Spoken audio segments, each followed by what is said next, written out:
मैं तो अपने सभी पदाधिकारियों से बहुत खुश हूँ, चूँकि हमारे विभाग में ऐसा अभी तक किसी लोगों का कंप्लेन, चाहे कोई आम जनता हो या ठेकेदार हो या फिर कोई आम लोग भी हो, अभी तक मेरे पास ऐसी शिकायत नहीं आई है। अगर भविष्य में ऐसा कोई शिकायत आएगा तो निश्चित रूप से हम लोग उस पर कार्रवाई करने का काम करेंगे। तो आप जो बोल रहे हैं उसी की समस्या के लिए हम लोगों का 30 लोगों का जो कॉल सेंटर है उस काम को करने के लिए पूरे बिहार में वो लगातार लगी रहती है। लाइव न्यूज, खबर तो पक्की है। कहीं ना कहीं आज के इस कार्यक्रम से हमारे तमाम जो सहायक अभियंता हैं उनको कल से जाकर अपना वो पदभार ग्रहण करेंगे और अपना कार्य शुरू करेंगे। और हमारी शुभकामना उनके साथ है कि आप जाएं और आपकी उज्जवल भविष्य की कामना हम करते हैं कि आप दिन दुगना रात चौगुना तरक्की करें और आगे बढ़ें। अच्छा, पिछले महीने जो आपने समीक्षा बैठक की थी उसमें आपने कहा था कि जो काम ठीक से नहीं कर रहे हैं या जिनके काम में गड़बड़ी पाई जाएगी, ऐसी कई एजेंसीज़ हैं जिनको नोटिस भी किया गया था या कई जगह पर काम खराब होता है या भ्रष्टाचार की बात होती है, ऐसे कुछ लोगों को चिन्हित किया गया, कार्रवाई होगी? सर मैं आंसर कर दूँ उसका? निश्चित रूप से अभी जो है सभी जगह पर जो हम लोगों ने कहा था 1 माह का हमने समय दिया था, तो हो गया। अभी 20 दिन हुए हैं। आप देख लेंगे अभी 20 दिन हुए हैं, उसमें 10 दिन समय और बचे हुए हैं। 1 माह के बाद हमने कहा था, तो 1 माह जैसे ही पूर्ण होता है उसके बाद विभाग चारों जोन से अपना रिपोर्ट मांगने का काम हम लोग करेंगे। उस रिपोर्ट के आधार पर हमने 2 बातें कही थी, एक तो बिजली का और दूसरा कि जो भी ठेकेदार अपने कार्य को पूर्ण रूप से नहीं करते हैं और अच्छे ढंग से नहीं करते, अच्छे क्वालिटी में नहीं करते हैं, जिनका काम अधूरा है, जिनका काम बंद है, उनके ऊपर मैं पुनः कह रहा हूं कि आने वाले समय में जैसे ही 1 माह पूर्ण होगा और उसके बाद जो रिपोर्ट आएगी और उसमें जो लोग भी दोषी पाए जाएंगे उन पर निश्चित रूप से कार्रवाई की जाएगी, मैं आपको विश्वास दिलाता हूँ। मंत्री जी, कई इलाका है पटना के भी, वहाँ भी पानी प्रदूषित मिल रहा है, पीने को मजबूर है, उस पर क्या करवाइए? शहर का क्षेत्र है सर हम लोगों का, मतलब यह जो शहर का क्षेत्र है उस शहरी क्षेत्र में हम लोग नहीं देखते हैं। शहरी क्षेत्र के अलावा जो हमारा है वो ग्रामीण क्षेत्र है। आप अगर ग्रामीण क्षेत्र में कहीं भी बताएंगे तो हम आपको बताएंगे कि हमारे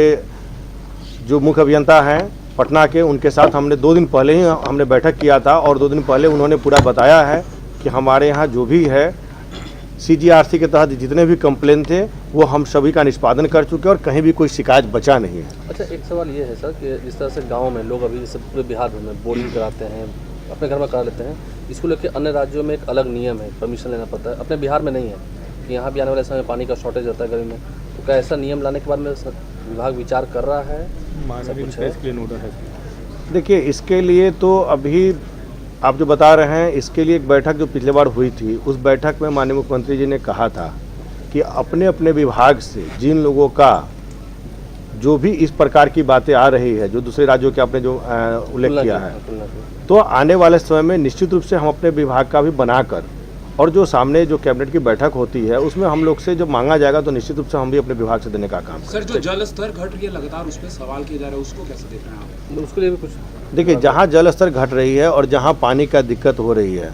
वहाँ पे जिस जिलों में ये परेशानियाँ आ रही है वहाँ पे हम लोग सरफेस वाटर प्लांट के द्वारा उस जिला में और उस जगह पर हमने पहले भी काम किया है और आगे भी हम लोग काम करेंगे कि जहाँ भी पानी की किल्लत होगी वहाँ पे हम लोग उसको कैसे बेहतर ढंग से पानी का सप्लाई दे पाएंगे, उसके लिए हम लोग सरफेस वाटर प्लांट लगाने का काम करेंगे। और पानी का जो हमारे माननीय मुख्यमंत्री जी का सपना है उसमें कहीं भी जल की कोई समस्या न हो, इसके लिए हम लोग कटिबद्ध हैं। गांव में जो नल जल योजना लगाई जाती है और जो पाइपलाइन जाता है, तो कई बार ऐसा देखा जाता है कि जो गांव की सड़कें होती हैं उसको उखाड़ दिया जाता है और एक जल्दी भरा नहीं जाता है। क्या उसके लिए कोई गाइडलाइंस है कि इतना समय सीमा के अंदर उसको भर दिया जाना चाहिए जो पाइपलाइन का है? नहीं, उसमें क्या होता है कि हम लोग का जो है सड़क के बाद एक निर्धारित है कि 3 मीटर के बाद ही उसका गड्ढा होना है, लेकिन जहाँ रोड जो है सड़कें बहुत छोटी हैं वहाँ पे सड़क के बगल में जहाँ गड्ढे होते हैं तो हमारा जो पाइपलाइन जाता है उस पाइपलाइन का नियम है कि जैसे ही आप गड्ढा में पाइप डला जाता है उसके तुरंत बाद उसको हम लोग बंद करवा देते हैं। मंत्री जी, आप कुछ दिन पहले आपको देखा गया था, डायरेक्ट आप शिकायत जो है वो सुन रहे थे, लेकिन अब जमीनी जो हकीकत है वो जानने के लिए टीम गठन कब से करेंगे आप? देखिए, हमारे यहाँ जो CGRC का जो पोर्टल है ना, उस पोर्टल में देखने की ज़रूरत नहीं है। आप भी अगर चाहेंगे तो हमारा उस पर टोल फ्री नंबर दिया हुआ है, हमारा वेबसाइट दिया हुआ है, हमारा CGRC का पूरा डिटेल्स दिया हुआ है। आप सभी पत्रकार बंधु भी हैं, आप उसको बहुत अच्छे ढंग से देख सकते हैं कि हमारे हर एक जगह से जो भी शिकायत आ रही है उसका कैसे हम लोग निष्पादन करते हैं, कितने हमारे यहाँ लंबित हैं, कितने हो चुके हैं, ये कोई भी बिहार का एक एक आम आदमी नागरिक जो है वो उसको बखूबी देख सकता है। आप भी उसको देख सकते हैं। हमारा जो CGRC का जितने भी रिपोर्ट थे, जितने भी बंद मतलब कंप्लेन थे, उस सभी को हम लोग निष्पादन करते जा रहे हैं। ग्रामीण स्तर पे सभी लोग पोर्टल नहीं देख सकते ना, आपकी टीम भी वहाँ जाए, वहाँ इन्वेस्टिगेशन करे। इसी के लिए हमारा जो 30 लोगों का कॉल सेंटर है, उस कॉल सेंटर का एक मुख्य कारण यही है कि उस कॉल सेंटर के द्वारा जिनका भी कार्य हो जा रहा है उसका बाद उनको रिवर्ट कॉल जाता है और उनसे पूछा जाता है कि आपका जो काम था वो हो गया, आप इससे संतुष्ट हैं। जब वो बोलते हैं कि हम आपके कार्य से संतुष्ट हैं, तब उस कार्य को बंद किया जाता है, उस कंप्लेन को बंद किया जाता है। तो आप जो बोल रहे हैं उसी की समस्या के लिए हम लोगों का 30 लोगों का जो कॉल सेंटर है उस काम को करने के लिए पूरे बिहार में वो लगातार लगी रहती है। सर कभी कभी अधिकारियों के व्यवहार को लेकर आम जनता सवाल करती है, बात करने के तरीकों को लेकर, उसमें